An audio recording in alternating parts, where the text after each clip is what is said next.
Hello，我係 Andy。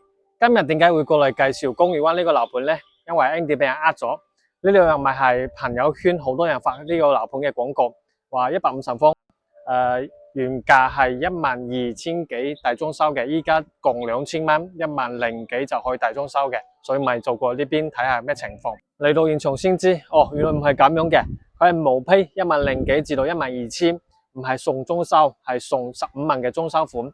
而且個面積唔係150方，係146方，一座嘅01單位呢一邊。不過冇辦法啦，嚟都嚟咗，就拍片俾大家睇睇，因為佢呢邊都有啲特點嘅，就可以睇公景。雖然佢唔係第四代住宅，不過個使用面積可以去到105%，可以做到5間房、4個洗手間。我哋上去睇下冇妨。呢一隻就係146方做緊特價嘅嗰個單位，咁前面係會有個消防門入咗之後，有個位置可以做玄關隔開出面嘅，咁到時交付就係呢一度子母門。入戶呢一度係有3.5個方嘅面積可以使用，做鞋櫃喺呢一度啦。咁入到嚟嘅話，佢呢個樓底係有2.8米嘅呢個淨空，未鋪磚、未做天花嗰陣時2.8米。咁如果做完之後嘅話，大概就係去到2.7米幾。咁呢邊係一個客廳嘅位置，客廳嘅虛間係有3.9米，咁成個客廳係18個方嘅。跟住呢邊大露台嘅話，佢就係有8.4個方。依家喺25樓，佢總層高係26樓，相當於依家係逢層嘅高度。東邊位睇出去嘅話都係比較開揚，視線都係冇遮擋。前面呢個係另外一個屋苑天水湖，咁嗰邊就係中山108，呢邊就係奇宮新城嗰啲工生和名第4代住宅喺呢一度。隔江而夢就嗰邊就食企總部經濟區。咁佢呢一隻係有一個隱藏嘅房間喺呢一幅牆後面嘅，係一個結構連板去佈建嘅房間，到時係贈送俾你。收到樓之後嘅話，佢將呢部批平，然之後喺呢邊開一道門，就可以攞嚟用。呢個房間嘅話，大概係有11個方可以使用嘅。跟住呢邊就係飯廳嘅位置，飯廳嘅面積係有10個方，生活露台呢邊係有4.8個方嘅生活露台。咁呢一邊就係廚房，廚房大概係6.6個方。咁到時呢個飄窗係可以 book 咗佢用埋。跟住入嚟就係佢呢一間屋嘅最大一個特色，有呢個中空廳。其實佢係可以做到2間房。咁一層嘅面積係有21.8個方嘅，咁2層加埋就有44個方大概。咁呢個飄窗位都係可以 book 咗佢，呢個飄窗大概係有2.5個方，咁加埋2度就係有5個方，咁成呢個空間嘅話係去到差唔多接近50個方，樓上樓下2層。咁佢個高度係比較高，有加埋樓板就6米，減咗樓板就5.8米。咁到時就可以間成2層，間完之後都唔會壓抑嘅，係標準嘅嗰個層高。跟住再睇下另外呢2間房，咁左手邊呢間房就比較細啲，呢間係9.2個方嘅，咁佢係以陽台去佈建，相當於係贈送一半嘅面積。跟住呢邊基本上就係做主人房，因為佢係配埋一個洗手間，洗手間嘅面積係有5.1個方，都係非常之大嘅呢個洗手間。咁呢邊就有14.7個方，呢個飄窗位係可以 book 咗佢，book 咗之後嘅話，呢邊多咗2.3個方可以用。主人房都係睇南向呢一邊，可以見到公景嘅。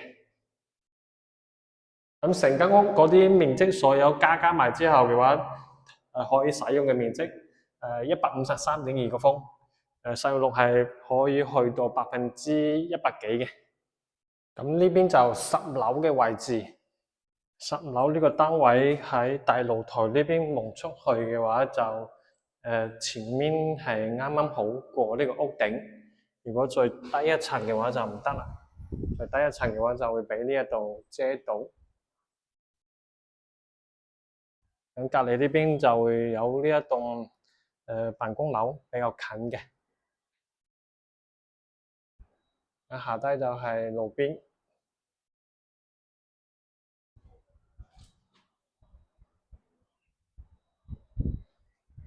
跟住生活露台呢一邊嘅話，就係睇翻來源嘅。所以如果低層嘅話，你可以盡量揀低啲，因為睇內花園嘅話咧，會比較好睇。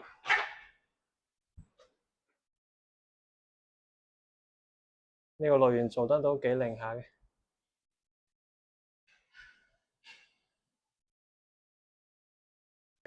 呢一隻就150方嘅示範單位，佢係做咗裝修嘅，展示出嚟。啱先我哋睇嘅146嗰一隻就係毛坯咁佢同呢一隻嘅格局係一模一樣。入門呢邊係會有個玄關位，咁佢係將佢 book 咗。啱先講嘅嗰個結構連板呢間房，佢係打通咗之後做埋廳喺廳入面嘅。咁呢一邊個客廳，佢係做咗風窗連通出去。咁呢一邊就廚房，佢都係做咗一個開放式嘅廚房，將個廚房呢幅牆改晒，然之後喺呢一度做一個 U 字形嘅櫥櫃。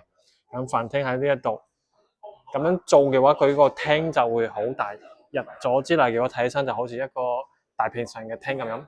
咁呢一邊就係啱先睇嘅個中空嘅位置，佢係做咗樓梯上2樓。咁呢一邊就係做咗一個洗手間同埋一間房喺呢一度。